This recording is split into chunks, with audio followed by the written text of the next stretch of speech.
그 어떤 공동체든지 간에 공동체 안에는 언제나 공동체를 이루어 가고자 하는 그런 일정한 규율과 법칙들이 있습니다.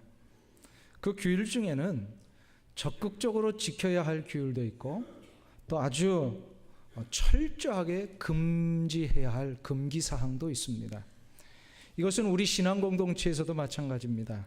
신앙의 공동체 안으로 들어온 이상, 그 들어오기 전에는 자기 자신이 마음대로 원하는 대로 살았다면 이제는 신앙의 공동체로 들어온 이상 공동체가 요구하는 것들을 분명하게 지키며 살아야 합니다. 왜냐하면 그렇게 해야만 자기도 살고 그 공동체가 살기 때문에 그렇습니다.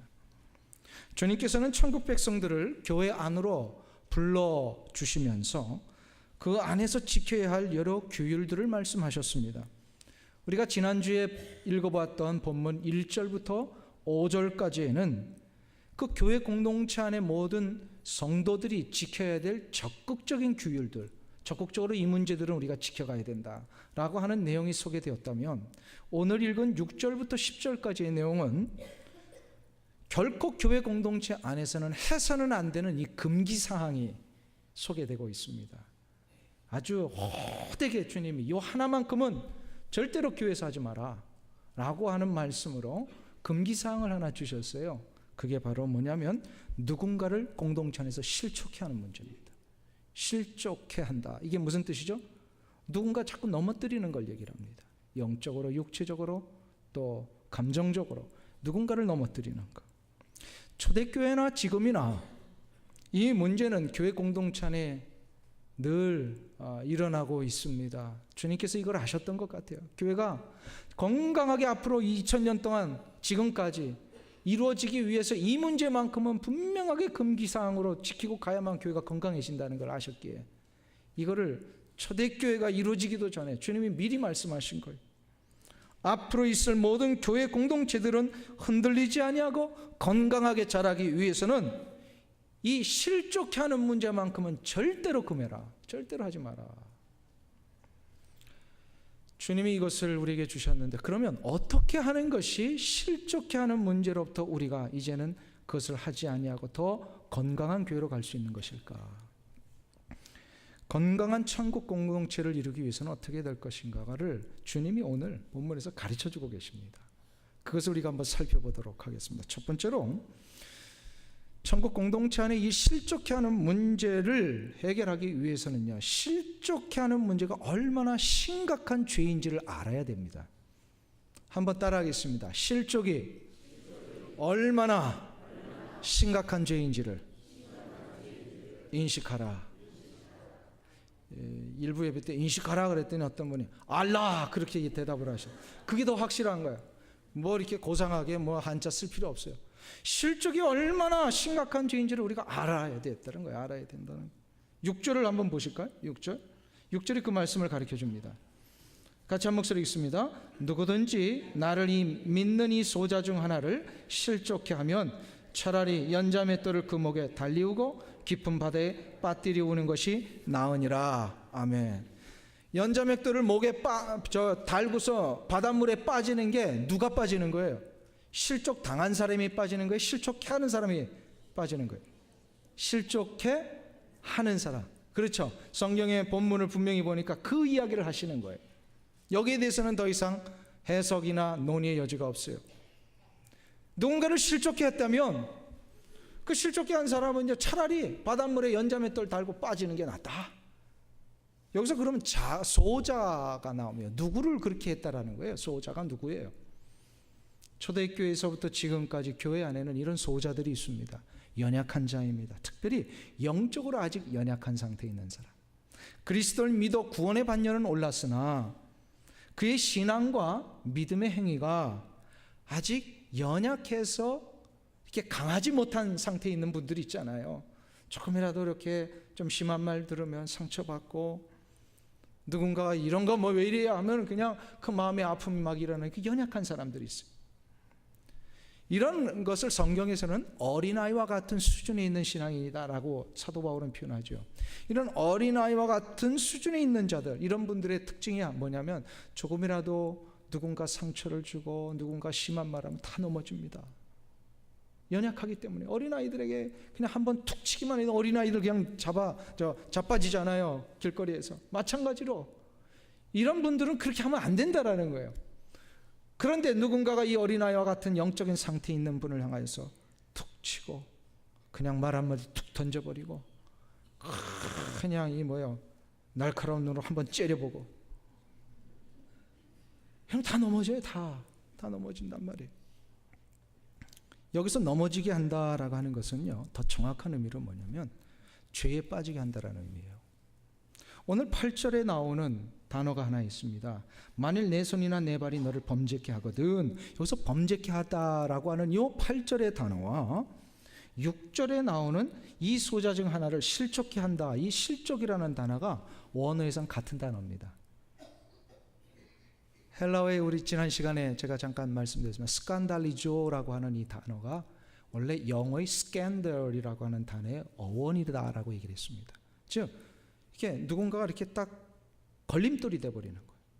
그래가지고 넘어져서 죄를 짓게 만드는 거. 지금 그 얘기를 하는 거예요. 다시 말해서 누군가를 실족케 한다라고 하는 것은 그로 하여금 죄에 빠지도록 유혹하고 상처 주고 신앙적으로 뒷걸음치게 만들고 에이 교회 안 나와 라고 이 마음 만들어 버리는 거.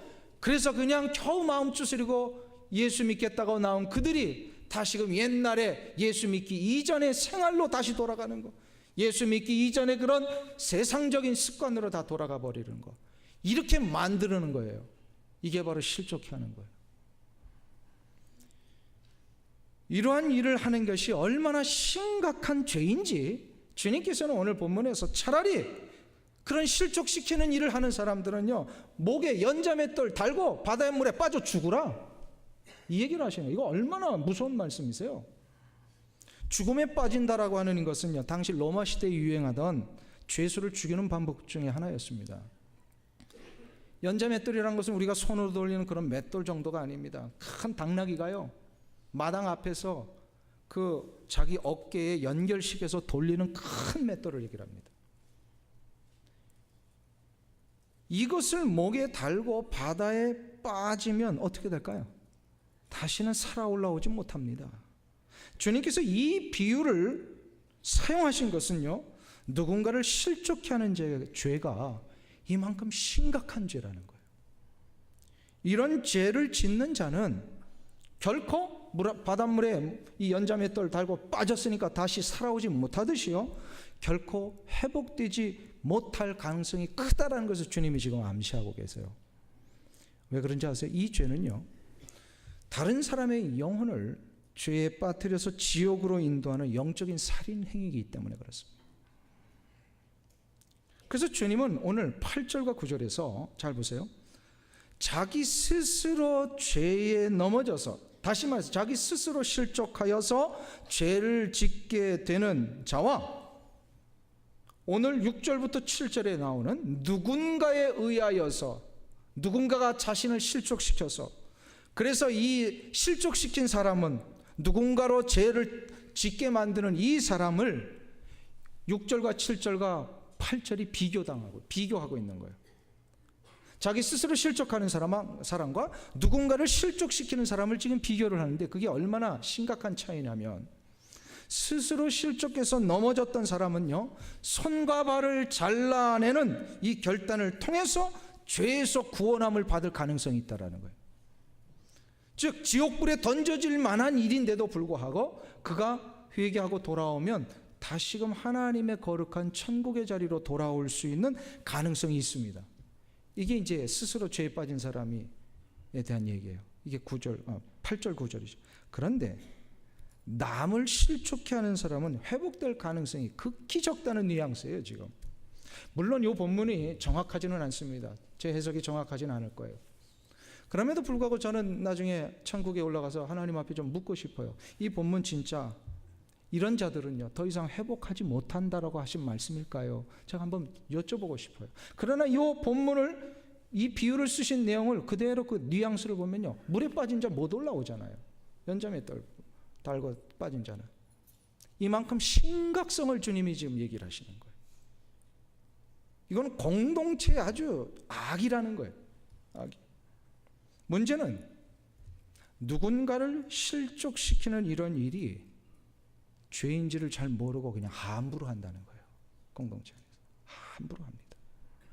우리 주변에도 보면 연약한 자를 실족시키게 하는 분들을 가끔 보잖아요.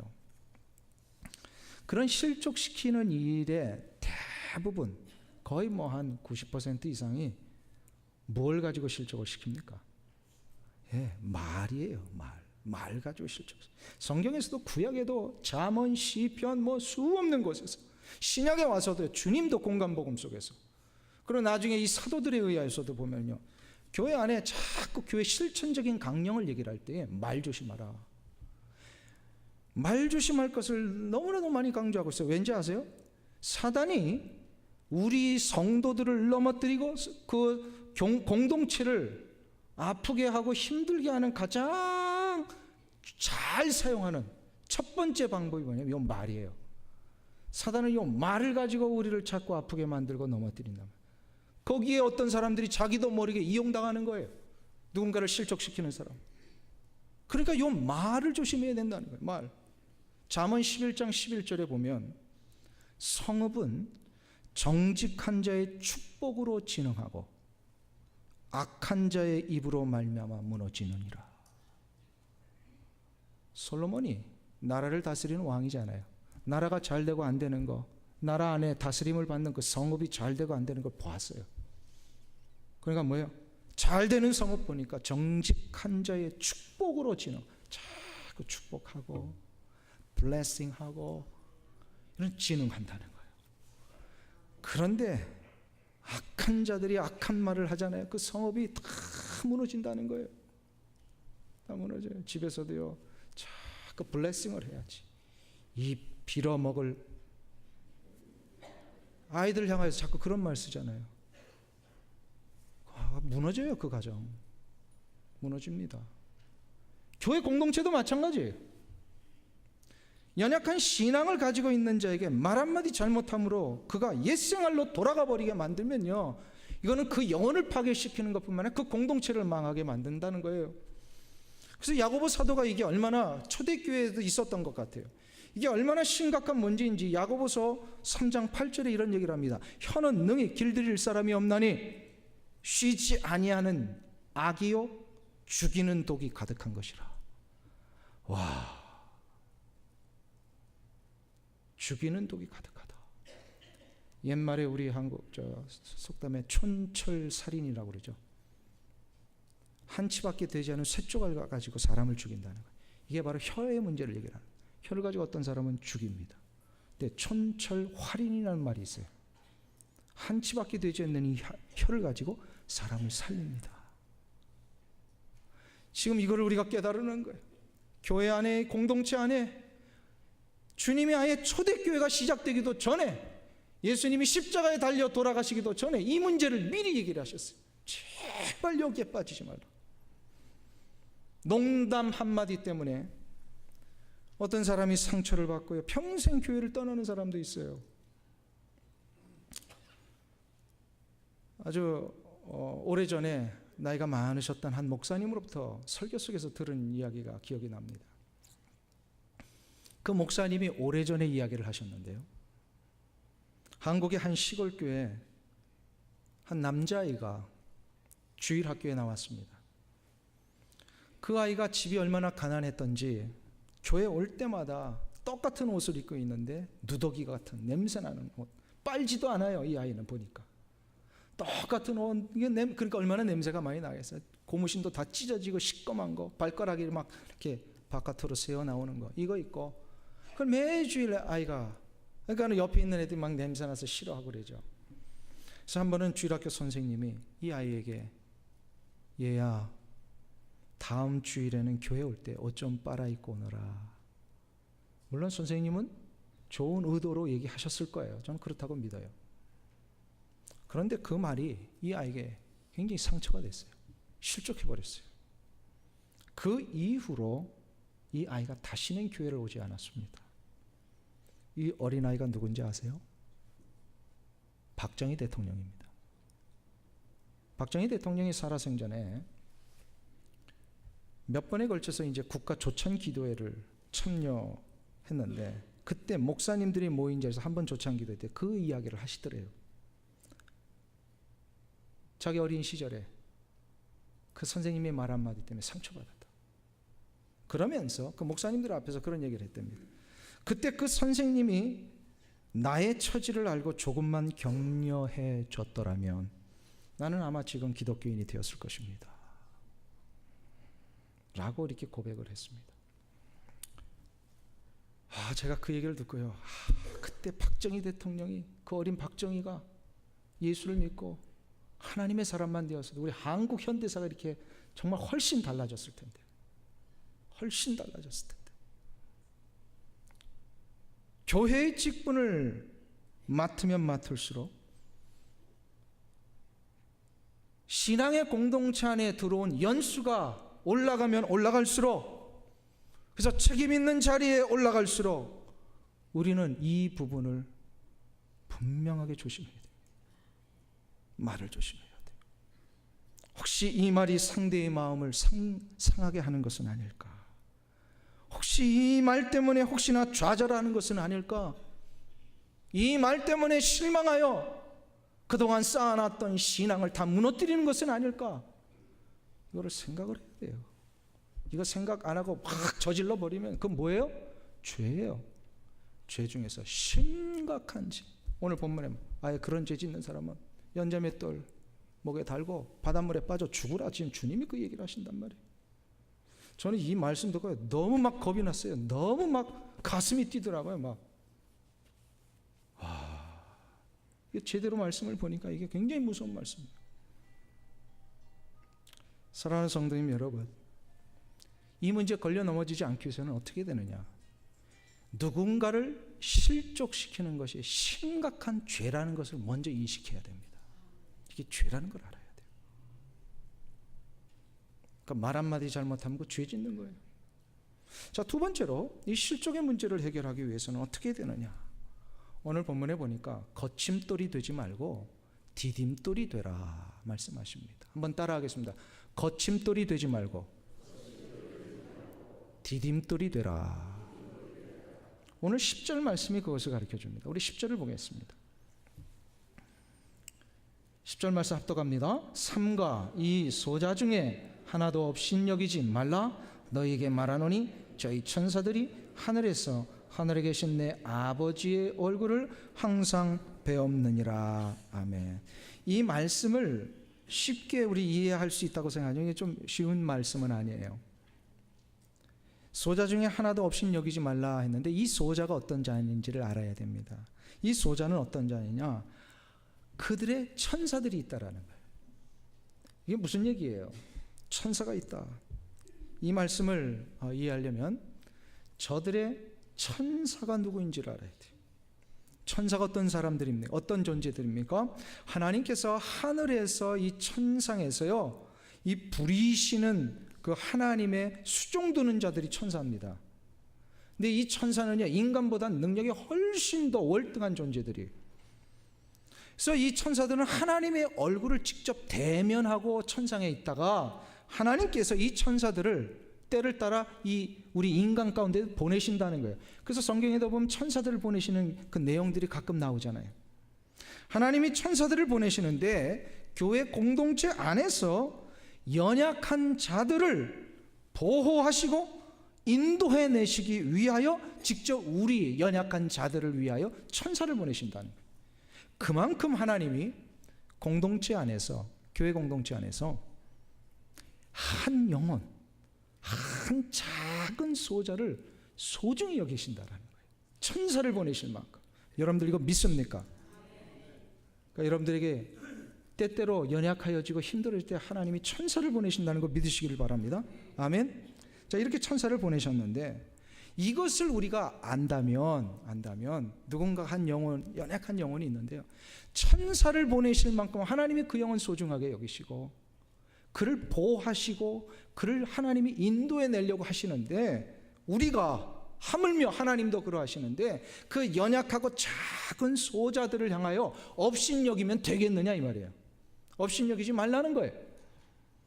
하나님이 천사를 보내셔서 보호하실 만큼 소중한 자임을 깨닫는다면 우리 역시도 저들을 보호하며 세워줘야 됩니다. 아멘.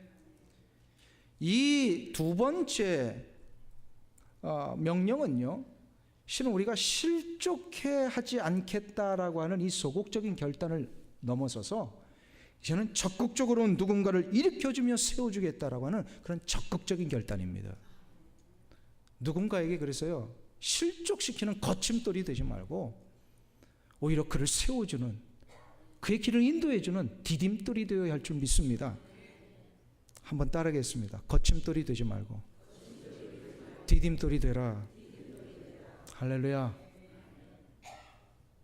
교회는요, 그래서 치료와 회복의 현장이 되어야 할 줄 믿습니다. 지난번에 제가 병원에 우리 성도님 아픈 분이 계셔서 신방을 갔는데, 병원 가면 다 아픈 분들이잖아요. 근데 유독 그 병원이요, 환자가 얼마나 많은지 그냥 바글바글한 거예요, 환자들이. 그래서 제가 이 병원에 환자가 이렇게 많은 이유가 뭘까? 그래서 이제 의사 선생님을 만나면서요, 이 병원에 이렇게 환자가 많아요. 그랬더니 의사 선생님이 겸손하시더라고요. 치료하는 약도 똑같고 치료하는 방법도 똑같은데 뭐 별다른 게 있겠습니까? 이제 이렇게 얘기를 하시더라고요. 그래서 내가 끝나고 간호사한테 물어봤어요. 그 리셉셔니스트한테. 이 병원 왜 이렇게 환자가 많습니까? 그랬더니 이 간호사가요, 우리 의사 선생님은요, 환자가 아무리 심각한 병을 가지고 와도요, 심각하게 얘기하지 않습니다. 이 약만 먹으면 다 나을 겁니다. 아무리 그냥 죽을 정도로 이렇게 막 기어 들어오는 사람에게도 힘을 내시고 또 이 약 먹고 치료만 끝까지 하라는 대로 받으면 걸어 나갈 수 있습니다. 자꾸 이 의사 선생님이요, 용기를 주고요, 격려를 하는 거예요. 그럼 병은 50% 이상 낫는다, 안 낫는다? 나요. 보세요. 군대에서 제가 한번 얘기를 했죠. 그 감기가 걸려가지고 약을 타러 갔는데 그 약 먹고 딱 났어요. 나중에 알고 봤더니 소화제를 줬더라고. 그 마음에서부터 우리가 먼저 반 이상은 해결하는 거예요. 그 의사 선생님이요, 그 사용하는 약이 똑같고 치료하는 방법이 대동소이해요. 그런데 다른 점이 바로 그거예요. 환자가 오면 위로해 주는 거예요. 일으켜 주는 거예요. 내가 이때 알았어요. 이게 교회가 건강해지는 비결이구나. 아무리 인생에 방황하고 처절한 삶의 현장 속에 찢기고 상한 마음으로 왔어도 교회 올 때마다 위로함을 받고, 당신은 일어날 수 있습니다. 당신은 하나님 사랑합니다. 지금은 이럴지라도 하나님 당신을 향해 놀라운 계획을 갖고 계십니다. 비록 내가 이 고난의 길을 갈지라도 하나님은 우리에게 정금과 같은 길을 인도해 내실 겁니다. 이렇게 얘기하면요, 그 환자, 그 심령, 교회 나오지 말라도 나올 거예요. 아멘. 그래서 우리 성도들이요, 다 이런 치료자가 되어야 될 줄 믿습니다. 격려자가 되어야 될 줄 믿습니다. 용기를 주고 일으켜주고 격려자가 될 때에 모두가 다, 이게 바로 디딤돌이 되어주는 거예요. 괜히 말 한마디 툭 던져가지고 그냥 거침돌이 되지 말고 잘 생각해서 그분에게 필요한 말이 뭘까? 좋은 말이라도 그냥 생각 없이 던지면 그에게 상처가 된단 말이에요. 그러니까 생각하고 기도하면서 말 한마디를 다 해주는 거. 그래서 잠언 25장 11절에 뭐라고 얘기를 합니까? 경우에 합당한 말은 아로새긴 은쟁반의 금사가 아니라. 아로새긴 아름답고 정교하게 꾸며낸 이 은쟁반의 금사가와 같은 역할. 잠언 25장 11절에 솔로몬이 그 얘기를 하고 있는 거예요. 사랑하는 성도님 여러분, 우리 모두가 치료자가 되시길 축원합니다. 위로자가 되시기를 축원합니다. 누군가를 보며 그래서 그의 마음이 얼마나 아플까, 얼마나 힘드실까, 그러면서 속으로만 하지 말고요, 그분에게 얼마나 힘드세요, 얼마나 아프셨어요, 기도하고 있습니다. 한번 따라해 보실까요? 얼마나 아플까? 하세요. 좀 연습을 해야 이게 나와요. 연습 평소에 안 하면 안 나와요. 한번 따라하겠습니다. 얼마나 아플까? 얼마나 힘들까? 얼마나 어려웠을까? 이 말 한마디로 여러분들은 디딤돌이 될 수 있습니다. 일제시대 때 중학교를 졸업했던 안대위라고 하는 소년이 있었습니다. 중학교 졸업을 옛날에는 축하면 다 어디로 갔어요? 짜장면집 갔잖아요.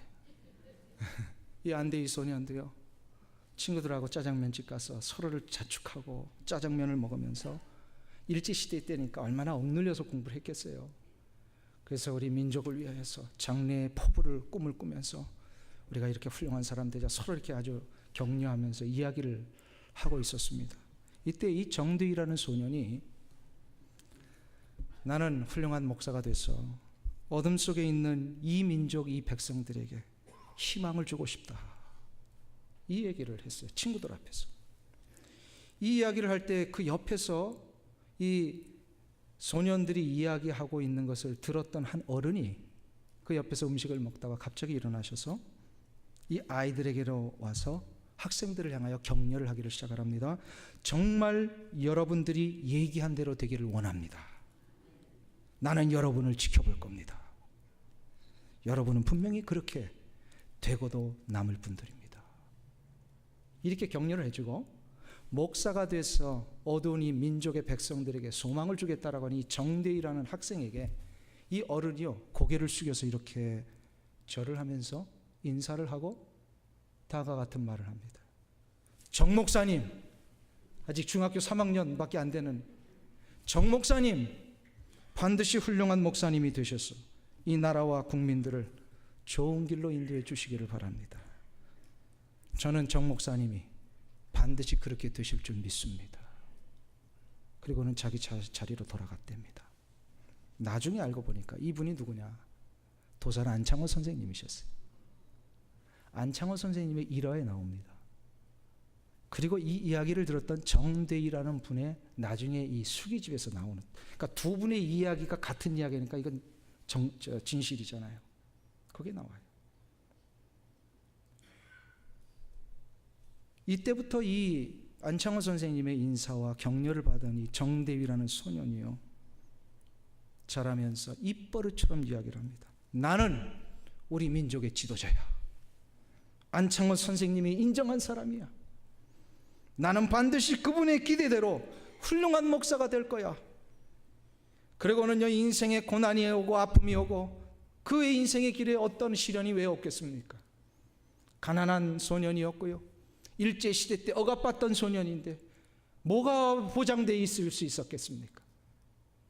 그런데 이 소년이 그런 시련이 올 때마다 그 안창호 선생님의 격려가 자기에게 힘이 됐대요. 결국 이분이요, 우리 한국 초대교회 아주 훌륭한 목사님이 되셨어요. 건국대 총장을 지내시게 되고요, 나중에 한신대학교 신학교의 총장이 되셨고요, 그리고 한국 최초의 유네스코 한국위원회 총재가 되십니다. 6.25 이후에 해방되고 6.25 이후에 모두가 다 폐허뿐인 이 한국 땅, 그 땅에 지도자가 돼서 청년들을 일으키고 신학생들을 일으키고요, 한국을 세계 그래도 위대한 민족으로 만들기 위해서 세계 방방곡곡을 다니며 한국을 선전하는 일에 이 안대위라고 하는 분이 쓰임 받았습니다.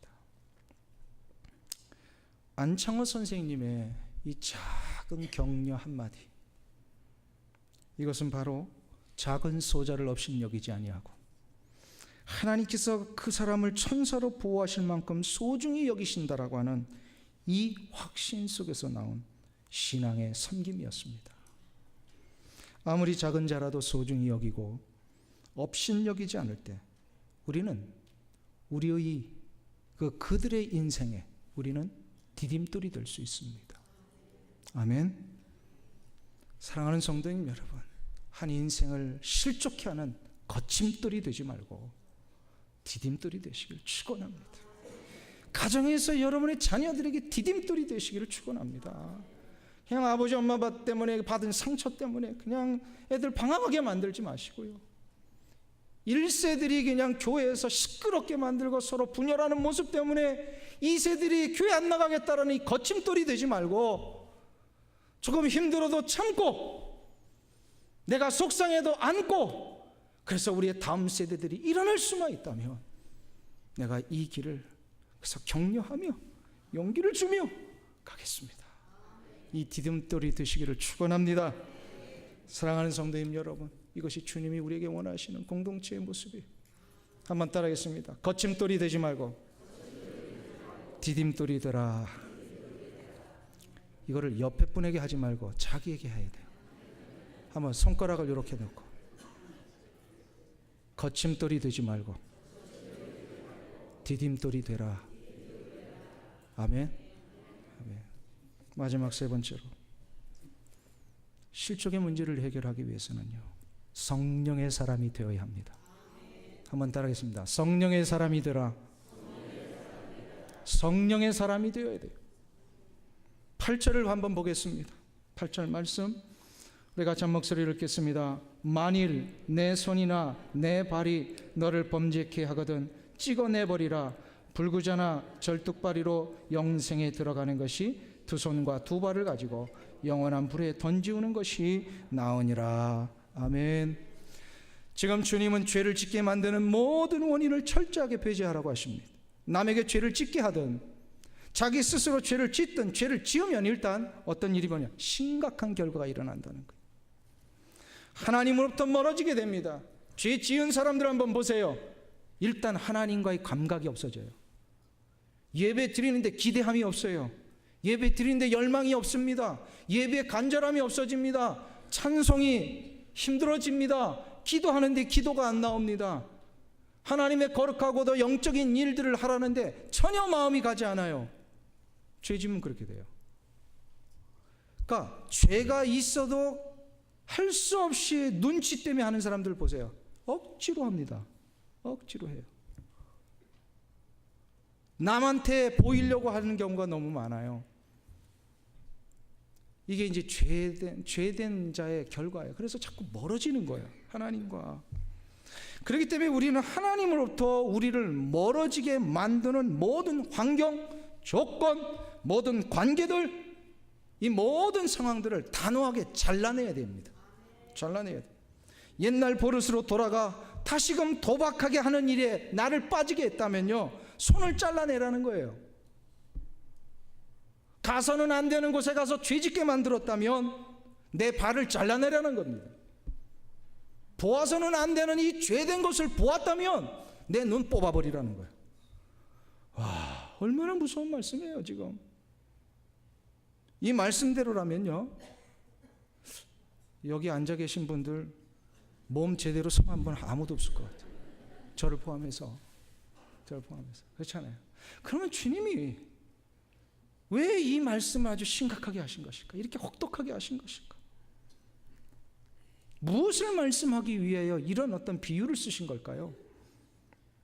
죄를 짓게 만드는 근본적인 것을 결단하며 없애버리라는 거예요. 아주 혹독한 결단을 해야 된답니다. 죄의 원인을, 죄를 만들게 하는 이 근본적인 원인, 그 근본적인 원인이 어디서부터 시작이 됩니까? 죄의 문제는 마음입니다. 마음이 고쳐지지 않으면 여전히 죄 짓는다는 거예요. 옛날에 도박하던 사람이 그랬대죠. 다시는 도박 안 한다. 그리고 오른손을 잘라버렸어. 근데 오른손이 낫고 나서부터 왼손으로 도박을 하더래요. 내가 다시는 앞으로 담배 피지 않겠다 결단했던 사람이 3일 후에 옆으로 가서 담배를 피더래요. 무슨 얘기인지 아직 모르시는 분들이 있어요.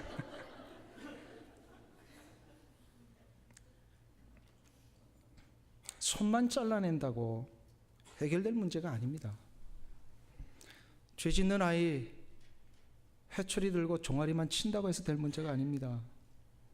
맨날 술 먹고 운전하다가 경찰에 걸려서 발찌 차고 다니는 사람들 있죠. 그렇다고 그 사람 음주운전 다시는 안 하는 게 아니에요. 보니까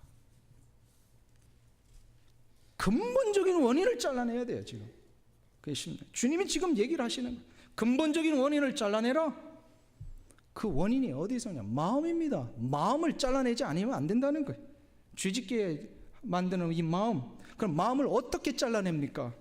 그래서 마음의 할례를 받아야 돼요. 마음의 할례는 바로 주 예수 그리스도의 십자가의 은혜가 그에게 부어지는 걸 말합니다. 십자가의 은혜가 부어지는 순간 주님께서 그의 심령을 수술하십니다. 딱딱하고 교만한 마음을 잘라내십니다. 그 마음 속에 그리고 성령을 부어주세요. 그렇게 되는 순간부터 거칠고 황량하며 갈라지고 메말랐던 모든 마음들이요 다시금 치료가 되고 회복이 됩니다. 성령의 강력한 인도하심 때문에 그의 심령 속에 이제 성령의 생명의 법의 주관함을 받으니까 생명의 열매를 맺습니다. 성령의 열매가 뭐죠? 남을 그렇게 보기만 하면 그냥 못살게 굴고 미워하던 사람이 사랑으로 바뀌어요. 맨날 자기 처지만 한탄하고 안 된다고 그러고 부정하고 두려움에 쌓여 있고요, 우울증에 빠져. 이런 사람들이 희락과 평강이 시작이 돼요. 그 사람이 가는 곳마다 맨날 트러블 메이커 이러고 막 싸움만 하고 그 사나운 싸움닭처럼 그런 사람들 있잖아요.